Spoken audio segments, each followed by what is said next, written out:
5월 23일 화요일 새벽 기도회를 시작하겠습니다.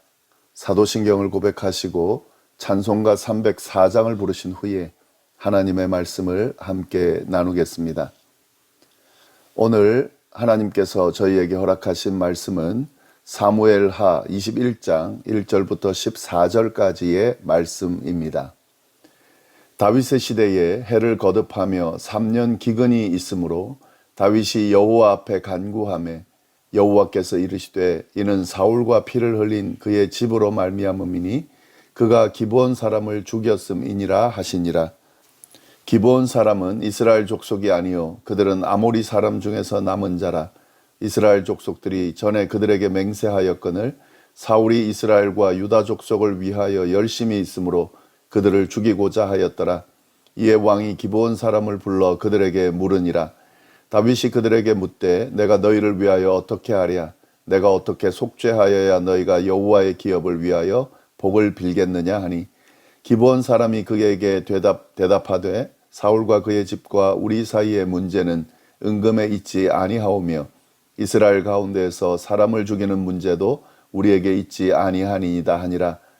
왕이 이르되 너희가 말하는 대로 시행하리라. 그들이 왕께 이르되 우리를 학살하였고 또 우리를 멸하여 이스라엘 영토 내에 머물지 못하게 하려고 모해한 사람의 자손 7사람을 우리에게 내주소서. 여호와께서 택하신 사울의 고을 기브아에서 우리가 그들을 여호와 앞에서 목매어 달겠나이다 하니 왕이 이르되 내가 내주리라 하니라. 그러나 다윗과 사울의 아들 요나단 사이에 서로 여호와를 두고 맹세한 것이 있으므로 왕이 사울의 손자 요나단의 아들 무비보셋은 아끼고 왕이 이에 아야의 딸 리스바에게서 난 자 곧 사울의 두 아들 알모니와 무비보셋과 사울의 딸 메랍에게서 난 자 곧 무홀랏 사람 바르실레의 아들 아드리엘의 5 아들을 붙잡아 그들을 기브온 사람의 손에 넘기니 기브온이 그들의 산 위에서 여호와 앞에 목매어 달매 그들 7사람이 동시에 죽으니 죽은 때는 곡식 베는 첫날 곧 보리배기를 시작한 때더라. 아야의 딸 리스바가 굵은 배를 가져다가 자기를 위하여 바위 위에 펴고 곡식 베기 시작할 때부터 하늘에서 비가 시체에 쏟아지기까지 그 시체에 낮에는 공중의 새가 앉지 못하게 하고 밤에는 들짐승이 범하지 못하게 한지라. 이에 아야의 딸 사울의 첩 리스바가 행한 일이 다윗에게 알려지매 다윗이 가서 사울의 뼈와 그의 아들 요나단의 뼈를 길르앗 야베스에게서 가져가니 이는 전에 블레셋 사람들이 사울을 길보에서 죽여 블레셋 사람들이 벳산 거리에 매단 것을 그들이 가만히 가져온 것이라. 다윗이 그곳에서 사울의 뼈와 그의 아들 요나단의 뼈를 가지고 올라오매 사람들이 그 달려 죽은 자들의 뼈를 거두어다가 사울과 그의 아들 요나단의 뼈와 함께 베냐민 땅 셀라에서 그의 아버지 기스의 묘에 장사하되 모두 왕의 명령을 따라 행하니라. 그 후에야 하나님이 그 땅을 위한 기도를 들으시니라. 아멘. 오늘 본문은 사무엘하 21장에 나오는 내용입니다. 사무엘하는 24장까지 있는데 21장부터 24장까지의 내용은 앞의 내용과 연결되는 내용이 아니라 부록과도 같은 개별적인 이야기들이 수록되어 있습니다. 우리가 이 부분을 염두에서 봐야 하는데요. 전부 6개의 부록이 들어가 있는데 그 가운데 첫 이야기가 3년 기근 이야기입니다. 그것이 오늘 본문에 나오는 내용입니다. 1절 말씀을 보시면 다윗의 시대에 해를 거듭하여 3년 기근이 있으므로 다윗이 여호와 앞에 간구하매 여호와께서 이르시되 이는 사울과 피를 흘린 그의 집으로 말미암음이니 그가 기브온 사람을 죽였음이니라 하시니라. 이렇게 되어 있습니다. 다윗이 다스리던 시대에 3년 동안 기근이 있었다고 말을 하는 거죠. 이는 20장까지의 시간 흐름이 아니라 다윗이 왕으로 다스리던 초기 시대로 보입니다. 그러니까 거기로 거슬러 올라가서 오늘 사건을 봐야 된다는 거죠. 그때 3년 동안 기근이 있었다라는 겁니다. 그 기근이 있을 때에 다윗은 하나님께 간구를 했는데 하나님께서 그 기근의 원인이 사울과 피를 흘린 그의 집으로 말미암은 것이라고 말씀을 하셨습니다.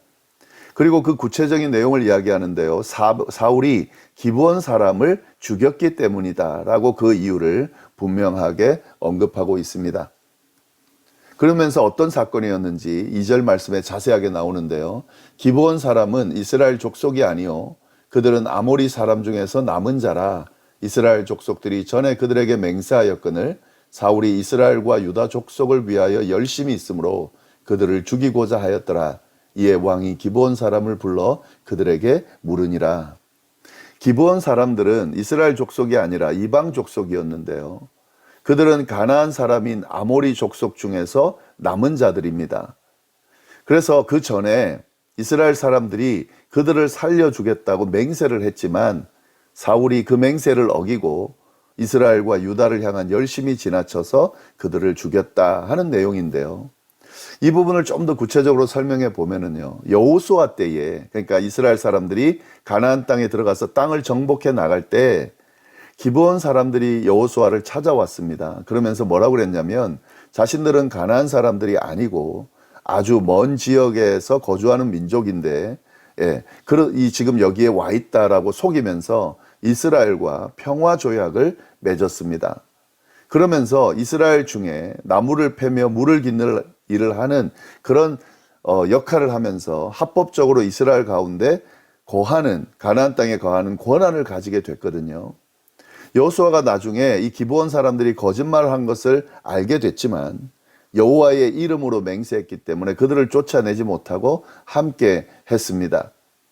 그런데 사울은 이러한 언약을 깨고 합법적으로 거주하는 그들을 무자비하게 학살하는 그런 사건이 있었던 거죠.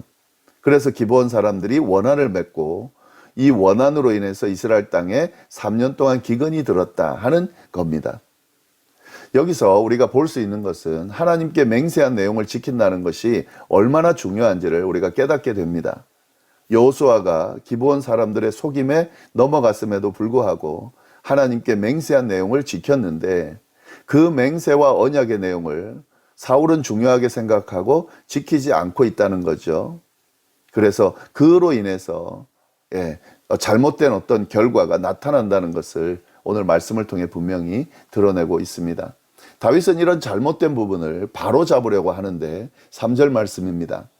다윗이 그들에게 묻되 내가 너희를 위하여 어떻게 하랴? 내가 어떻게 속죄하여야 너희가 여호와의 기업을 위하여 복을 빌겠느냐 하니. 하나님께 기근의 원인을 들은 다윗은 기브온 사람들을 불러서 그 잘못을 바로잡으려고 하고 있습니다.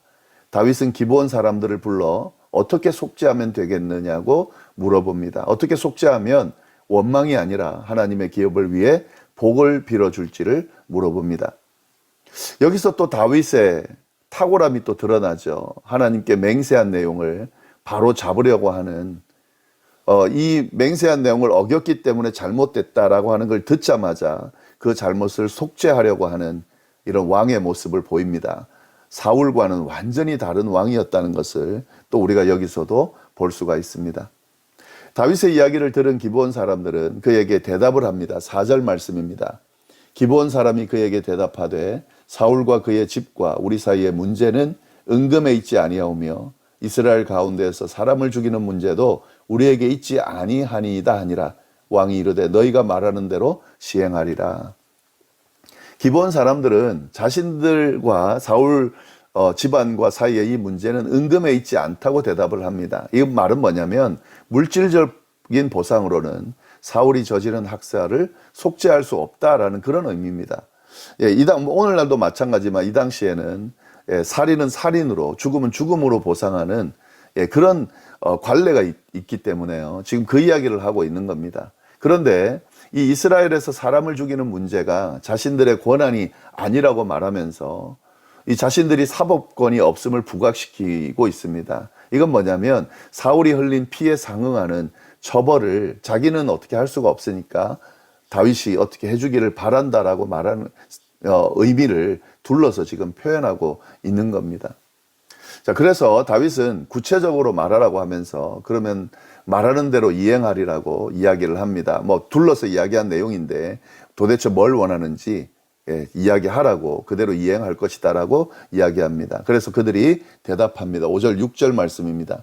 그들이 왕께 아뢰되 우리를 학살하였고 또 우리를 멸하여 이스라엘 영토 내에 머물지 못하게 하려고 모해한 사람의 자손 7 사람을 우리에게 내주소서.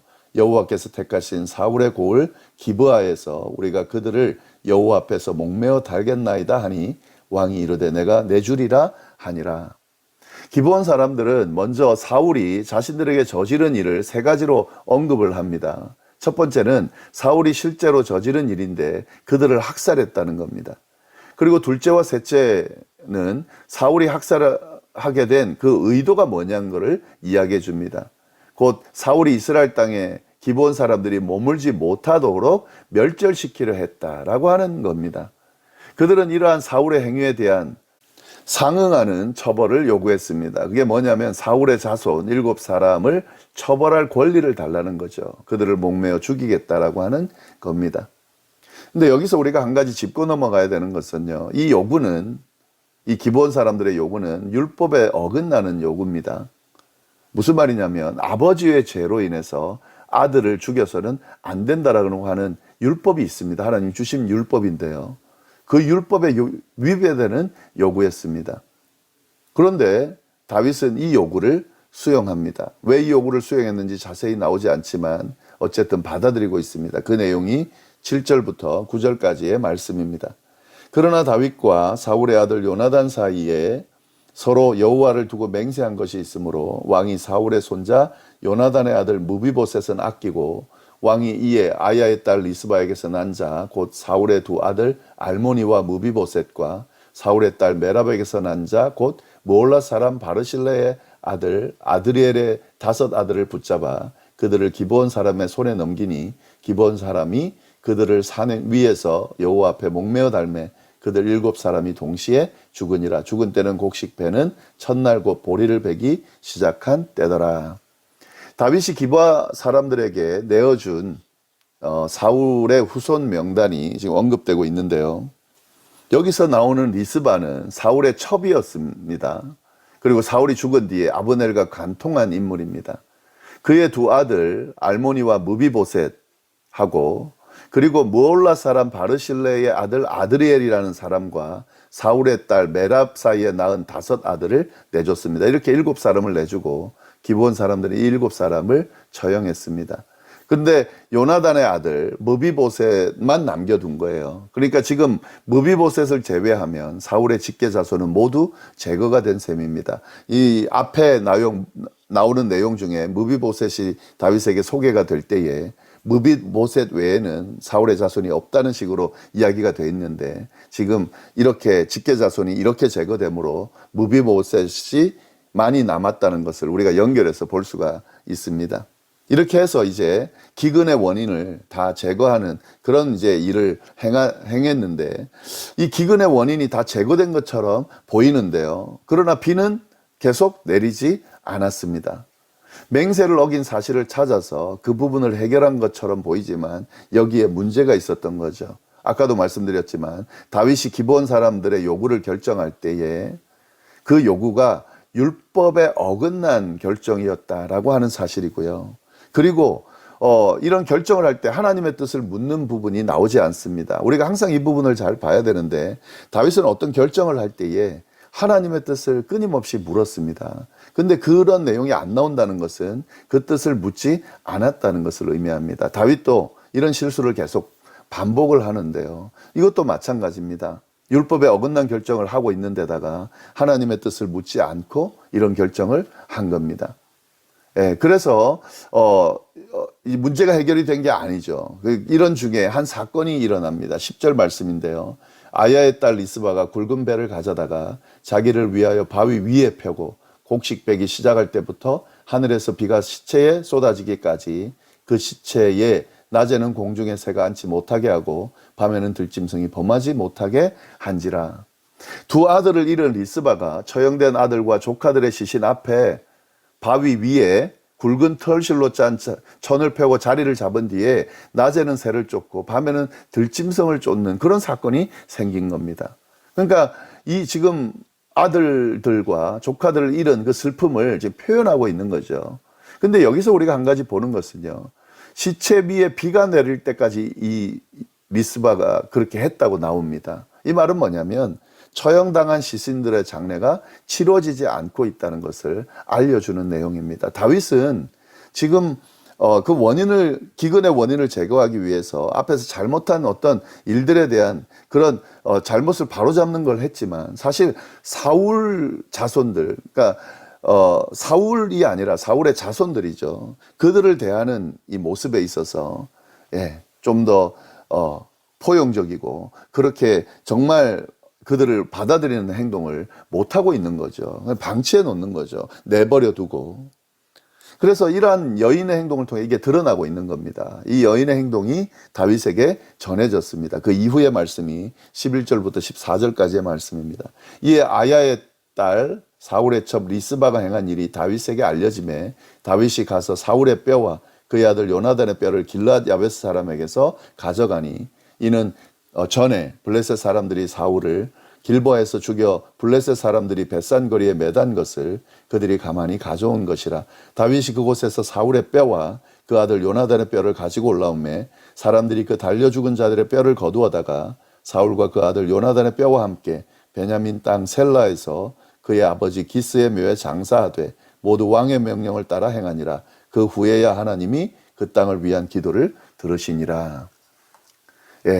지금 이 다윗은 이 리스바가 하는 행동을 보고 뭐가 잘못됐는지를 깨닫습니다. 그래서 길보아 전투에서 전사하고, 그리고 방치되어 있는 길르앗 야베스 사람들이 지금 걷어가지고 가지고 있는 그 사울과 요나단의 유골을 회수를 합니다. 그렇게 가져온 사울과 요나단의 유골과 함께 처형된 이들의 시신을 함께 수습해서 사울의 아버지 기스의 무덤에 함께 장사를 지냈습니다. 그러니까 잘 수습을 해준 거죠. 아무리 자기의 대적이었지만 하나님이 기름 부어 세운 왕이었고, 다윗은 항상 그런 태도를 견지했었기 때문에 이것이 잘 마무리가 되는 그런 일을 지금 하게 된 거죠. 이 일이 끝나자마자 하나님이 그 땅을 위한 기도를 들어주셨습니다. 이 부분을 우리가 좀 잘 봐야 됩니다. 오늘 본문을 통해서 하나님의 약속과 맹세를, 하나님 앞에서 한 맹세를 지키고 약속을 지킨다는 것이 얼마나 중요한지, 그리고 그 잘못된 맹세를 어기거나 약속이 잘못됐을 때에, 그러니까 잘못이 있을 때에 속죄하며 돌이키는 것이 어떤 영향을 끼치는지, 그리고 해결되어지지 않는 문제들을 우리가 방치할 것이 아니라 잘 수습해야만이 문제의 원인이 해결되어진다는 사실을 오늘 말씀을 통해서 잘 깨달을 수 있습니다. 이 말씀 안에 담겨 있는 깨달음들, 교훈들을 좀 잘 정리하시면서 우리의 신앙생활에 적용할 수 있기를 바랍니다. 기도하겠습니다. 하나님 아버지, 오늘 귀한 날 주셔서 감사합니다. 귀한 날을 말씀으로 시작할 수 있게 해주셔서 감사합니다. 주신 말씀 안에 담겨 있는 교훈 안에서 오늘 주어진 하루를 귀하게 여기고 정말 주님과 함께 은혜 가운데 가치 있게 보내는 하루가 될 수 있도록 인도하여 주옵소서. 감사드리며 이 모든 말씀을 살아계신 예수님의 이름으로 기도드립니다. 아멘.